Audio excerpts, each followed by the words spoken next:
ఈ వాక్యాన్ని వీక్షిస్తున్న సహోదరి సహోదరులందరికీ క్రీస్తు పేరట వందనములు.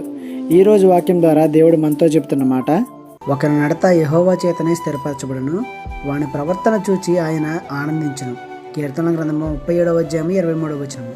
నువ్వు ఎవరినైనా బాగు చేయాలి అనుకుంటే, అంటే చెడిపోయిన జీవితాన్ని, నలిగిపోయిన కుటుంబాన్ని నువ్వు కట్టాలి అంటే వారు నీ మాటకు లోబడేవారే ఉండాలి, నీ మాటకు విలువనిచ్చేవారే ఉండాలి. వారి బ్రతుకు నీ నిర్ణయాలపై ఆధారపడితేనే కదా నువ్వు వారిని సరిచేయగలవు, లేకపోతే చేయలేవు.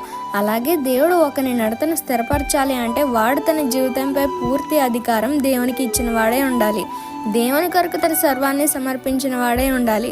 టైం, మనీ, ఫేమ్ ఏదైనా సరే వాటిని బట్టి అతిశయించకుండా అవన్నీ ఇచ్చిన దేవుని బట్టి అతిశయించేవాడే ఉండాలి. అలాంటి వారి ప్రవర్తనను చూసి దేవుడు ఆనందించేవాడే ఉన్నాడు. మరి మన సంగతి ఏంటి? ఈ చిన్న సువార్త పరిచర్యలో మీ సహోదరులు. God bless you. ఆమేన్.